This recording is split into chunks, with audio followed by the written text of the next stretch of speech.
Okay, so welcome everybody. This is the second day of the funding fair and the second session today. My name's Sean Silver and I work at Kettering Voluntary Network, and that's the infrastructure group supporting agencies across voluntary sector agencies across Kettering and district and across the county. Of course, I've got sister organisations who are doing similar. And I can see Corella is with us from Daventry, and also Becky and Alison from Voluntary Impact. So this funding fair is being brought to you by a group that we've established across the county called the Northamptonshire Network of Development and Funding Workers. And basically we come together, some funders and some advice and support agencies, also councils that have funding programs themselves. You will have seen, some of you, the previous events that we've been organising together at Toaster Racecourse, at Kettering Borough Council, and those of you with a longer memory at East Northants Council, where funding fairs have taken place. Of course, we're now in the virtual, aren't we? And so we've decided to bring the offer to you here, and we're grateful that you've come to join us today. So this is the session. Less from me, you haven't come to hear me. Today's session is going to give you an update from Semlep, and Becky will tell you what Semlep means in a moment. And Karen is with us from the co-op, and both have funding programs that offer support. Becky's going to present first, and then Karen will. So if you can save questions to the end, use the chat facility that we have for writing in questions, and we'll come to that later. So without any more ado, Becky, we are yours. Tell us. Thank you, Sean. Yes, as Sean says, I'm from Voluntary Impact Northamptonshire, but I'm speaking today on behalf of the Semlep Community Grants Programme, which is a grants programme being managed by Semlep, South East Midlands Local Enterprise Partnership. But we at Voluntary Impact have a support role for that contract, where we provide application support for groups that are interested in applying for the round, and generally help Semlep get the word out and get the information out, and try and encourage groups to apply for the grants. I am just going to talk at you, I'm afraid, partly because we're just in the final throes of finalising the minor tiny details of the next round, and we are going to be doing full sort of application workshops next month if anyone wants to find out more. But today is going to be sort of headline information, I guess, and to let you know whether it might be for you or not. So it's a grants programme managed by the Education and Skills Funding Agency, ultimately, with European Social Fund money. So it is European money, which means there are rules, regulations, paperwork, all of that kind of thing, but it's not quite as hefty as some other European funding. Semlep has been running this contract for a couple of years now and is approaching the end. But still has £1.25 million to award by next March. So they are really keen to get lots of applications in so they can give that money out to groups, because essentially any money that we don't use in this round or before March will go back into a national pot and won't necessarily be earmarked for our area. So they're very keen on spending and awarding as much of this grant as possible. So they're encouraging as many groups as possible to apply. Individual grants within that can be made between £10,000 and £20,000. So that's the amount that you would be looking at if you are wanting to apply. The next round opens on the 17th of August. So you've got a couple of weeks to think about it. And the overarching aim of the grants programme is to support unemployed people into paid employment and education and training. So I'll come on to the detail of what that actually means a bit later on.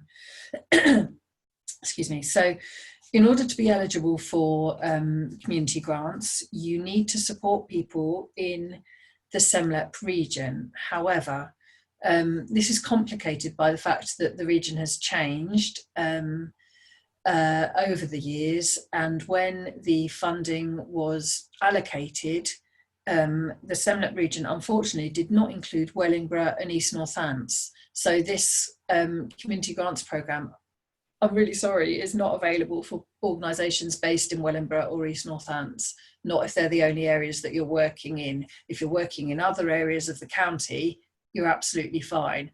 So if an organisation is based in Wellingborough but is running a project, you know, in Kettering or Northampton or whatever, then that's fine. But if you're solely delivering in Wellingborough and East Northants, then this fund is not able to support you, I'm afraid.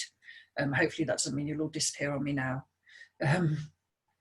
Organisations have to have less than £300,000 annual income.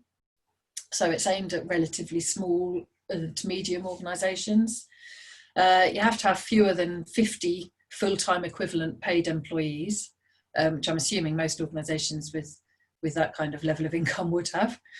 And you also have to demonstrate that you are, let's say, autonomous from any organisation, any larger organisation. So if you had a parent organisation that was bigger than the 300,000 or the 50 staff, you wouldn't be eligible unless you could show that you operated completely independently as an independent organisation. You have to be legally constituted and have a structure that shows you are a VCSE organisation, so not-for-profit organisation.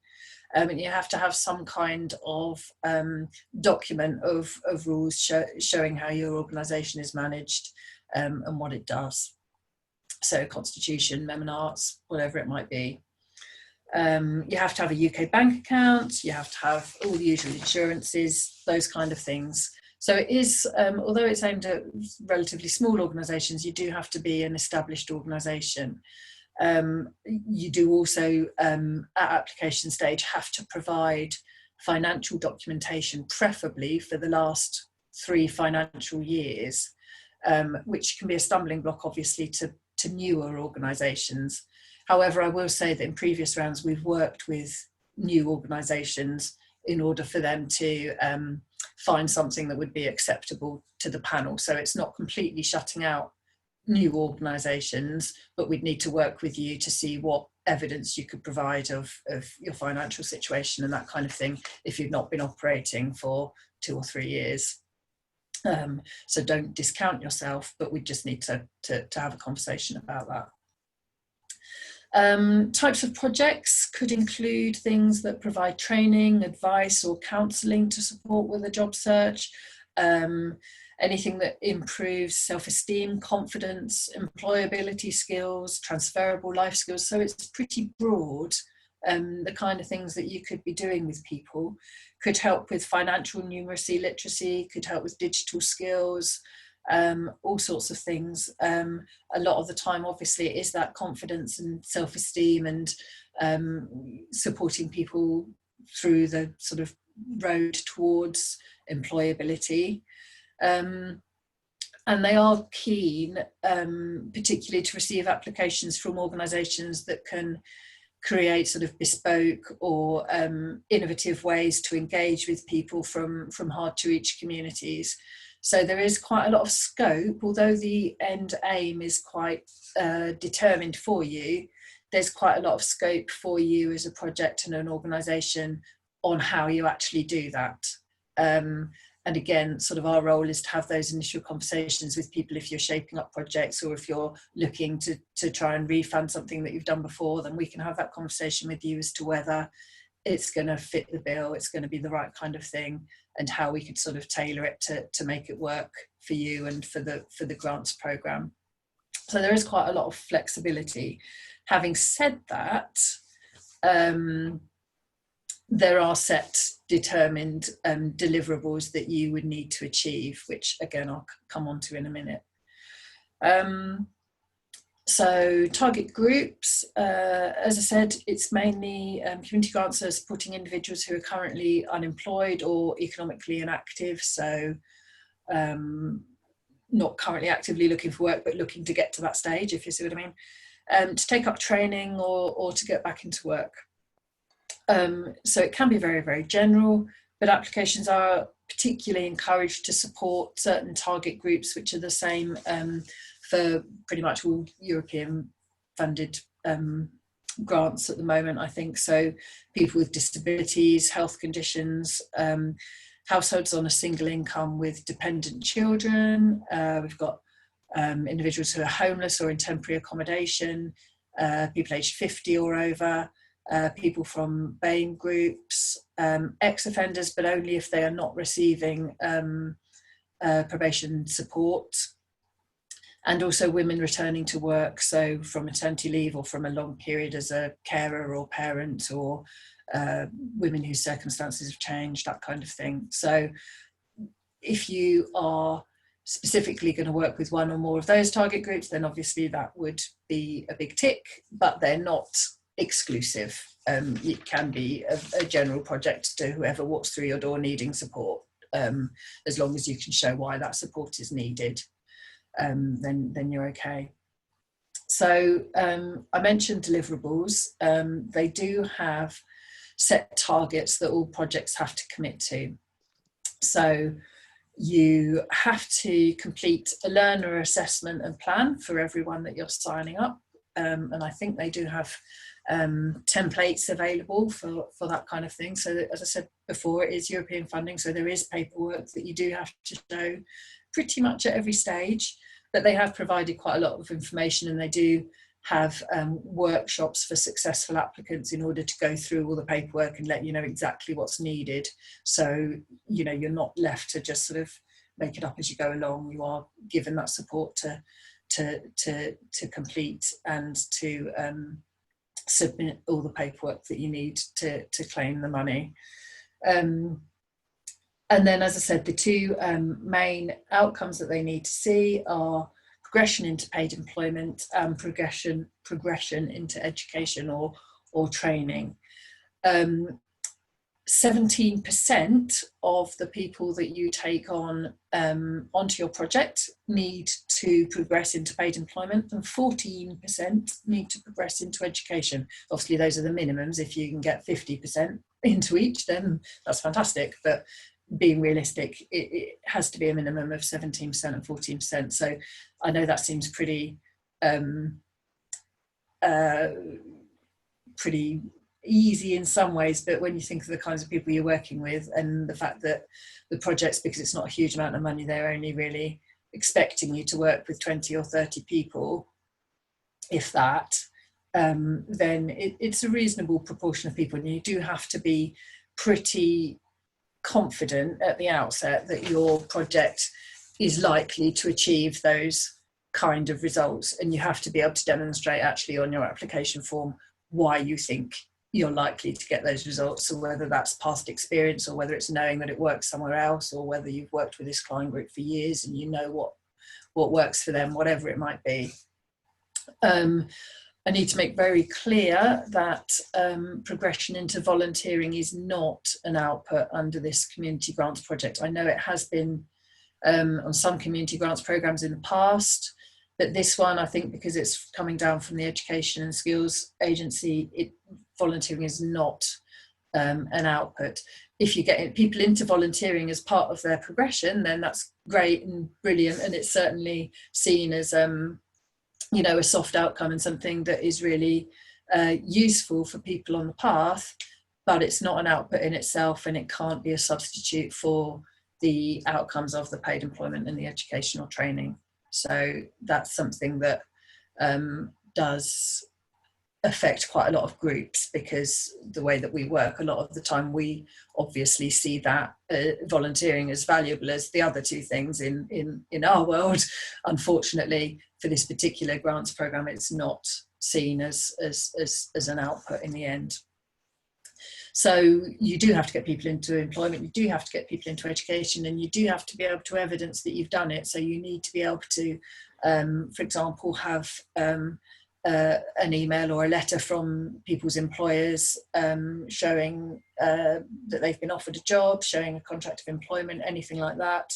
or you have to have, in case of educational training, you have to have a letter of a copy of an enrolment or registration form, or confirmation of enrolment, anything like that. So you will have to provide evidence for your outputs, and the outputs do have to happen within, I think it's 28 days of people leaving your project and support. So it has to be a tangible, immediate kind of outcome.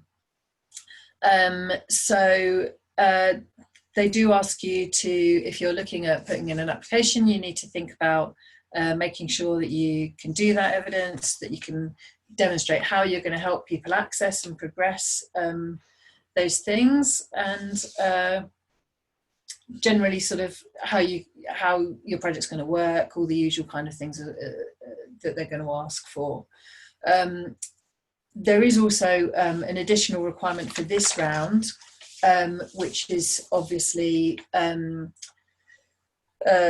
do with the current situation and COVID. So they want you to be able to show how you have thought about potential digital delivery or socially distanced delivery, how you're going to manage that kind of thing, bearing in mind that none of us know quite what the situation is going to be in the autumn and the winter. So if your project is intended to run over that time, you need to show that you have arrangements in place to cope with any change in circumstance that there might be. If we go into a lockdown again, can you continue to deliver digitally? Have you made sure that your learning areas allow for social distancing, all that kind of thing. So you'll need to be able to put in a sort of brief explanation on how you're coping with that. I think that's basically it. Just to say, as I said at the beginning, that our role is to offer pre-application support, and then we do a sort of first assessment of applications when they're received. So we can talk through any project ideas that you might have. We can comment on draft applications, whatever it is that you need, really. So the application process is you check your eligibility, you submit an expression of interest, you talk to us, you get all the support that you need, and then you submit the application with all the supporting documents. I think it's by the 18th of September, so you get pretty much a month between the opening of the round and the closing of the round, during which time we can support you as much as we can. But as I say, you have got a couple of weeks even before the round opens to start having a think about potential projects, if it is something that you think is going to work for you. And that's about it. So are we doing questions all together at the end, Sean? Or? Yeah, I think so. I think so, yes. Thank you, Becky. And now we're going to introduce Karen, who's from Central England Co-op. So Karen, over to you. So good morning, everybody. I'm Karen Bevan. I'm the Member and Community Relations Officer for Central England Cooperative. We've always had a community dividend scheme where we pay out to £5,000 to voluntary organisations and charities. We have changed the criteria recently just to respond really to the COVID pandemic. Usually our committee meet 4 times a year, that's quarterly. We're actually meeting every month now. Now, the closing date for this month is the 31st of July, but as I've said, we are doing this on a monthly basis now, so the closing date will be the end of each month. So what we are looking for really with applications is providing support for things like food poverty. So we know obviously that there's a lot of food poverty out there. We know, there's a lot of holiday hunger that happens during the school holidays. So we're looking at food justice. We're looking at applications that involve isolation and loneliness. And we're also looking for applications that support with mental health and well-being. There's a bit of criteria. It's a really, really simple application, and I will give you the link for you to have a look at that. But the criteria that we do look for is that the applicant are a full member of Central England Cooperative. So what that means is that you've been a member for more than 6 months and that you have £1 share in your account. Now, if you ask about, so even if you're the one submitting the project, it doesn't matter if you're not a member, if there's somebody that's involved in that project that is a member, and you can use their membership number. We trade across 16 counties, so you do just have to be mindful that you fall within our trading area. And if you look at online at Central England Co-op, it will cover those trading areas. Northamptonshire is a bit of a weird one because we trade in some of the area, but Co-op Group trade within Northamptonshire as well. So if I let you know that we do trade in Kettering and Corby, places like Oundle, Thrapston, Raunds, but central Northampton will come under Co-op Group.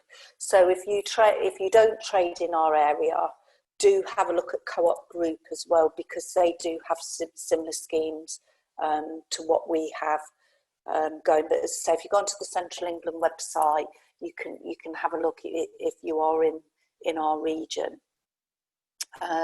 Grants that are available range now, because we've changed the criteria, from £100 to £5,000. So, and the average grant that we pay out is usually around 2,000, but you know, we do pay out to 5,000 for projects too. We won't fund things like part payments towards vehicles or sort of very large scale projects, and we don't pay salaries or training either, so it has to be really a sort of capital fund.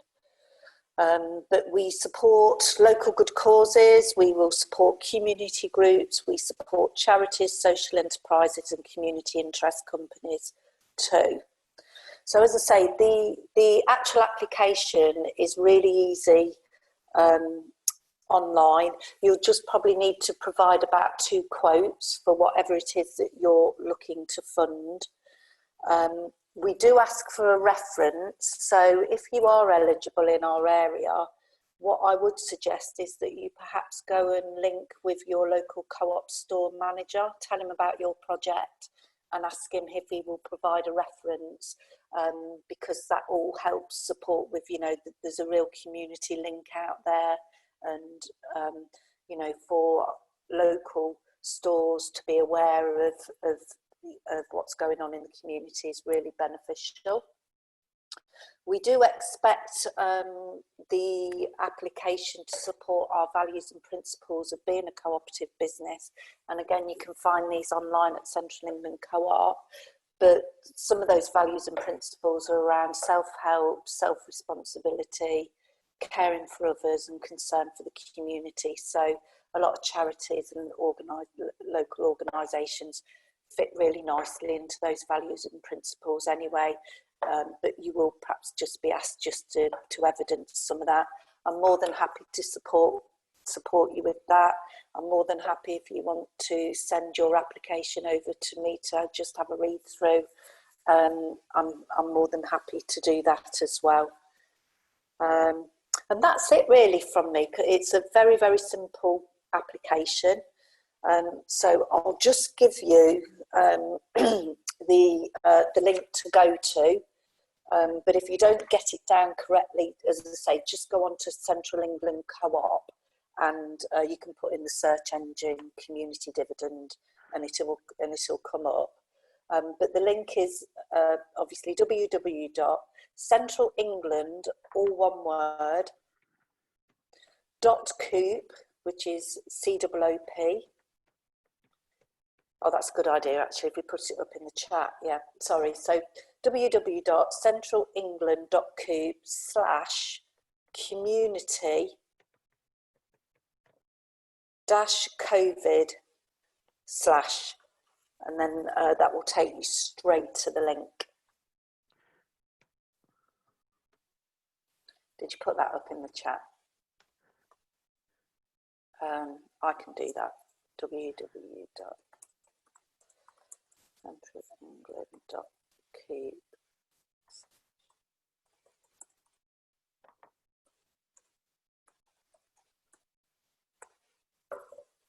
So I've just put that up in the chat, the link, so everybody can see that.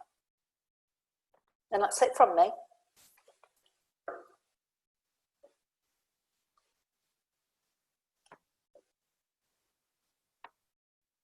Right, thank you, both of you. I just had to unmute myself, talking into the air. Right, so are there any questions from anybody as to our two presentations there? Either just wave at me and unmute yourselves. There's not many of us in this. Well, there's a nice group of people here, so we can chat. So if anyone's got any questions around that. One thing from me, Karen, just to clarify, because the co-op's a little bit complicated in terms of coverage, isn't it? It is. So you've got two organisations. You've got Central England that includes the north of the county, basically, and the south of the county, Northampton, South Northants, Daventry, is it the general co-op? What's that group called? So that's the co-op group. So co-op group. So anybody that's got a blue card, it'll be the co-op group. But if you've got a white card, that will be the Central England co-op card. And if you have a look in the very bottom of your card, it will tell you which co-op that you belong to. Thank you. So we've got a question there from Judy, which is aimed towards Becky. Yeah. So Judy says, thanks, really informative presentations. Really appreciate your time. All of our projects involve training young people, increasingly self-esteem and confidence, expanding life skills and skilling up in particular to open up job opportunities in the creative and cultural industry. So the first question is, we are a KIC, have 4 directors who are, 2 of whom are related. There are 2 people who can sign checks, but we have a company policy that any check must be approved by a second person. Does this fit your criteria? And secondly, is the funding time bound? And is there an age limit? Becky?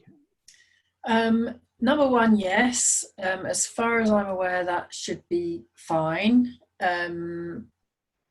Number 2, now you've caught me on number 2, because there were maximum durations in the previous rounds, and I haven't, I'm not 100% certain what it is for this one. I think it's more that the whole programme has to finish by a certain date. So that was originally going to be the end of this year, but it's been extended. So originally all projects had to finish by December of this year, but obviously we're doing a round in September. It's not that anymore. So I don't 100% know. I think it might be sort of 6 to 9 months that you'd be looking at as a maximum. But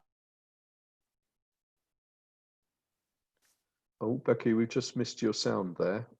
We can't hear you. Age limit, it is does have to be for adults, so it is, I think, 18 plus. So you do need to be working with adults. I don't know if that might fit some of your young people or not. Or great. Judy, did you want to comment? I mean, part of the answer is yes, there is time limits, and as you went into the process, those workshops, I'm sure, would give you that detail as you progressed in your application. Yeah. Anyone else got any comments that they'd like to make? Right, Karen, there is an information sheet, isn't there, that we do have about your funding, so we can put that up onto the website, so that'll be available. But you know, co-op funding is great, and you know that membership criteria. Yeah, hey, join the co-op. It's a good thing to be a part of, but also you'll meet people in your community who are, and as Karen says, get to know your manager, because that money is helpful and useful, and co-op really want to see that being used in the community. So let's push against that open door, folks. And of course, if education and training is your thing, then this Semlep fund is there, and don't be too scared by the monitoring. You know, once you get a grip to it, then it's there, and Becky's services are in support as well. Right. Okay, so it's lunchtime as well, isn't it, folks? So there's no harm in finishing early. If going once, going twice, going three times, if there's no other comments, we'll close down for the moment, and hope to see some of you again at future sessions over the next day and a half. So Becky and Karen, a big thank you. Oh, there is something I should mention. If some of you are new to, just joined today, just to say, in terms of funding, Funding Central is a good system to link up to. NCVO run this. It's free for organisations with a turnover of up to 100k a year. Otherwise, it's a subscription-based service, but it's very helpful to link into. Good. Okay. Thanks, everyone, and see you again soon. All right. Cheerio. Thank you. Bye. Bye-bye. Bye-bye.